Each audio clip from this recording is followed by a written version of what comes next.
Scott Holiday here, and welcome back to Plus 2 Wrestling. You might have noticed there was not a show last week.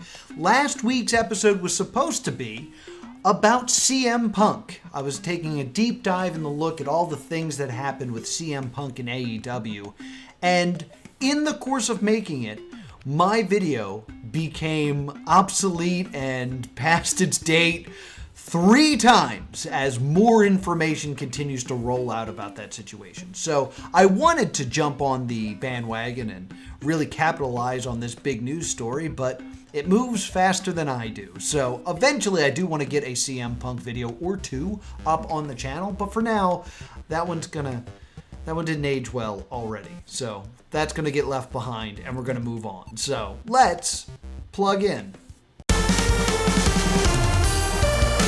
September 23rd. It is the 20th Tournament of Death. 20 years of ultra violence. So join us at 179 Ebenezer Church Road in Townsend, New Jersey, the home of Tournament of Death. Here's what's already announced for the first round. We have a rematch of last year's finals as Bobby Beverly takes on Mickey Knuckles. It's a Joe-off, Judge Joe Dredd versus Big Effin' Joe. And Schlack takes on Eric Ryan. It all goes down at Tournament of Death 20, September 23rd. Get your tickets now at czwrestling.com. Saturday, September 30th in Philadelphia, Pennsylvania. It is the High Tension Network Super Show. So join us at 1301 South Christopher Columbus Boulevard in Philadelphia, Pennsylvania, where the team of High Tension Wrestling, Orochi Pro, Smashmaster Wrestling, and CFU combined to create a super show just for you. And I can happily announce that you will see there Suicide Myers take on Ty Reno. It's going to be a fantastic afternoon of wrestling full of lots of surprises. So be sure to join us. Head over to hightensionhtw.com/shop and get your tickets now.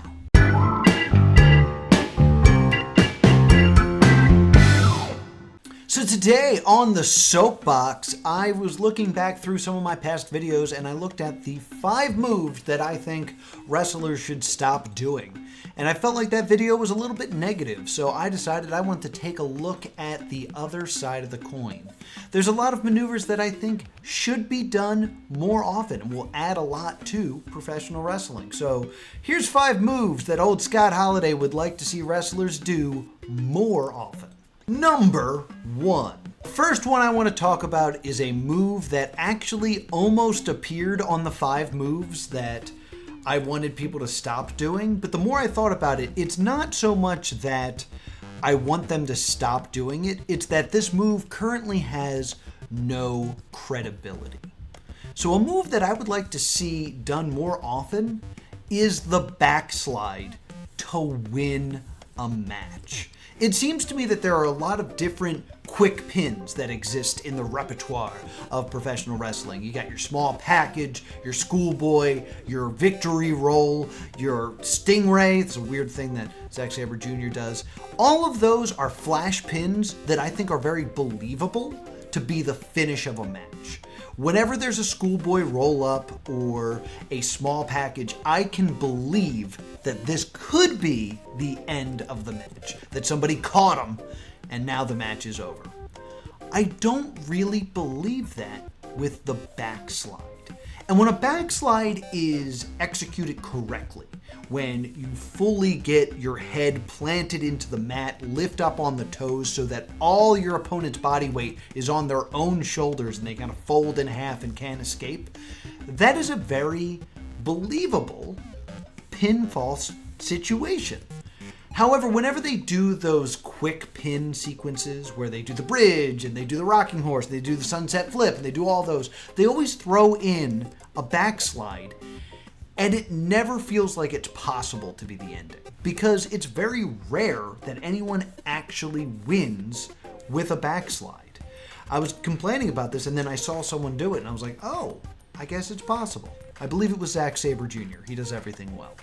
I think the backslide could be a very functional tool in a wrestler's playbook, especially because it's a very unique position for you to be in. There's actually a spot that Lex Luger used to do where he would find himself in a backslide situation and he would hook his ankle under the middle rope. So his opponent was pulling him in a backslide and he, through the power of his ankle, was able to pull himself back down to the ground. It's kind of a cool spot, but since the backslide is not used enough, it was just a spot Lex Luger did.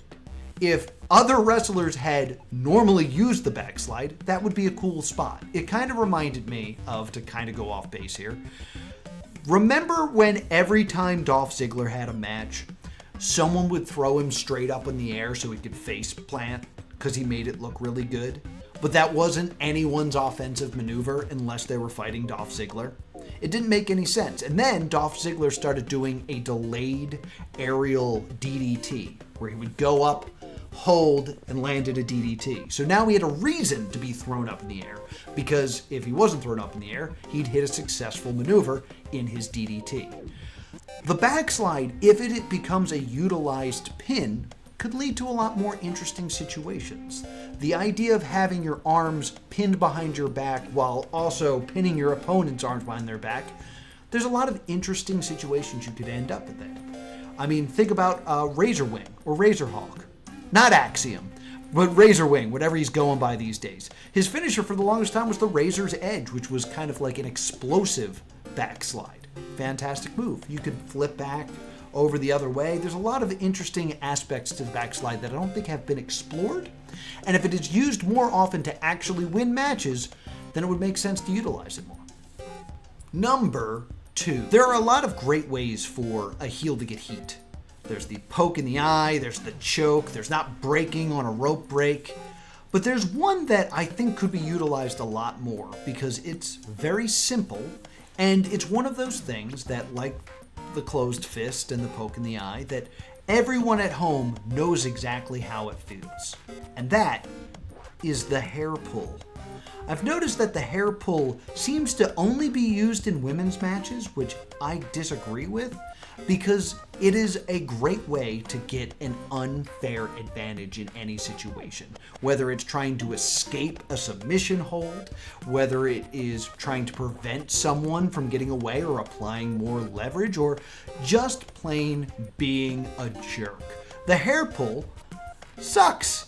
It hurts, and it's illegal. And it's something you can do quickly to get an advantage for heel heat. It's also kind of a fun thing for a babyface to do to get revenge. There's a great spot that Razor Ramon used to do where he'd put you in like an abdominal stretch and then he'd grab a handful of your hair, break it one, and then just do it again. He wasn't going to get disqualified from doing that. He was following the rules by breaking, but he just kept yanking your hair. There's also a fantastic match between Shawn Michaels and Owen Hart that's almost entirely based around hair pulls, and it's Shawn Michaels as a babyface being a jerk. It's Shawn Michaels finding opportunities for the ref to get distracted just so he can yank Owen Hart's hair around and then throw him back into a headlock. Hair pulls, I think, are a very simple and very efficient tool in any heel's playbook, and I feel like it should be used more often. Number 3.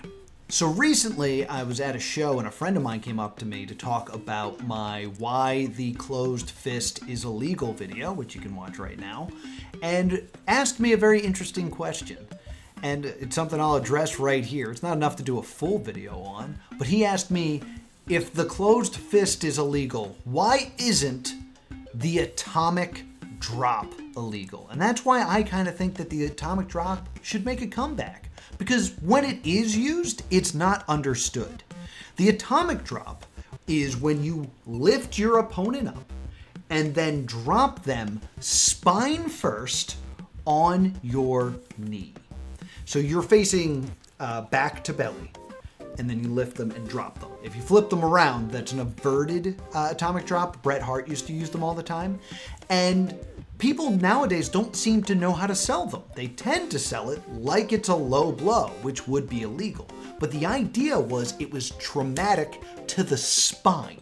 The same way that Bully Ray's or Bubba Dudley's Bubble Bomb, where he had you up in the full Nelson and dropped you right on your ass. It was meant to cause damage to your spine because it was compressing your spine. I don't know why this move isn't taken seriously anymore. It's basically the same concept as a pile driver, where you're being dropped on your head with such force that your spine compresses. You're just doing it the other way. Maybe that's why it's not taken seriously. In any case, I think it's a very unique maneuver that I think should be used more. I remember playing, I think it was like SmackDown vs. Raw 2006, where you could play as Brutus the Barber Beefcake and it was his finisher. And I remember playing it thinking, oh, the atomic drop is a finisher? And the way that they animated it actually made it look really devastating. The problem is, if your feet are clearly hitting the ground before the knee is making contact with your spine, it doesn't look quite right. But there are ways to protect yourself without giving away the game by landing on your feet. And I think we haven't fully explored all the possibilities for the atomic drop. I think a package atomic drop, where you link the legs underneath so they couldn't stop themselves with the mat, I think that would be an effective maneuver. Maybe even doing it from an electric chair position, having someone up on your shoulders, lifting them up and coming down in an atomic drop. I think that's an effective maneuver. Like the DDT, which started with Jake the Snake Roberts, probably, and now everyone has a different version of the DDT. I think that the atomic drop can be a versatile move that everyone could have their own personal spin on and could be a very unique offensive maneuver. But it needs to come more in vogue again so people learn how to properly sell it, so then people can experiment in execution. So let's bring back the atomic drop. Number 4. The fourth move I'd like to see done more often is a successful trip. What do you think I'm describing right now? Pause this video and actually write that in the comments. When I say the trip, what maneuver am I referencing? Go ahead, describe it in the comments right now, because I bet most people don't even know this move exists and has seen it many, many times. You back from the comments? When you perform an Irish whip and you send someone off the ropes, very common, the person that does the shoving will then lay down flat on the mat, causing their opponent to have to jump over them. Why do they do that? They're attempting to trip them. I had honestly forgotten this until I saw Willow Nightingale do it successfully. She kind of jumped right on her ankles and sent, I believe it was Athena, rolling across, and then immediately rolled into a maneuver. If you do not have a follow-up to the trip, I never want to see you attempt a trip that always fails. Because I feel like every time I see this spot where someone is whipped against the ropes and is running back and then they hide underneath, it's just extending the match. There's no attempt at an offensive maneuver when you're laying down prone. It should be an attempted trip. And to prove that, sometimes the attempt should be successful. And I think the issue is there's not a lot of people who use that in that repertoire that could perform the trip and then easily transition to another move.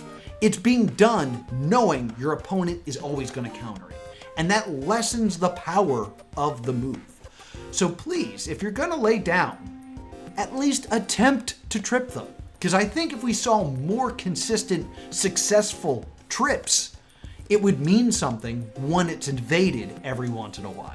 So please, if we're going to keep running this spot, let it be successful at least some of the time. Number 5. My fifth and final move that I'd like to see done more often, and this is a bit of a weird one, because I mentioned the trip, and we see the trip all the time, but I want to see it done successfully. I mentioned the backslide, and we see backslides all the time, but I want to see it successfully win a match. I keep talking about not just doing the move, but having it done successfully. My fifth move is the opposite of this. I'd like to see more failed dives. The dive is something that I have to call all the time. I am constantly talking about tope suicidas and tope con hilos and moonsaults off the top rope, Asahi moonsaults, crashing down to the outside. Lots of great train wrecks, and in my call, every time I'm saying things like, oh, he's up in the high rent district. Ooh, high risk maneuver coming up. He's gonna put it all on the line as he comes off the top rope. And then I feel like most of the time, it's successful. The last time I really saw a missed dive, it was Darby Allin. And it looked like Darby died. He went for a tope suicida and ate nothing but guardrail and pavement, and it was sickening to see. People need to be reminded that jumping off the top rope, especially jumping from the ring to the floor, is supposed to be high risk, high reward. But the reward should not be as guaranteed as it is. For something that's high risk, you hit it 90% of the time. So it's not really a high risk if 90% of the time you're not just fine, but you're better off in terms of the matchup. For it to be high risk, it should be a devastating maneuver that you can miss, and if you miss it, you might not be able to continue. And that is a missing component that I see constantly. I will go entire shows with people bouncing off the ropes, down to the floor, across the mat, sailing over the ring, and not once do they injure themselves. We need to put value back on those high-risk maneuvers, and we do that by adding the risk back to it. I would love to see more missed spots. I remember watching WWF television and people coming off the top rope for splashes, missing, and that was the finish.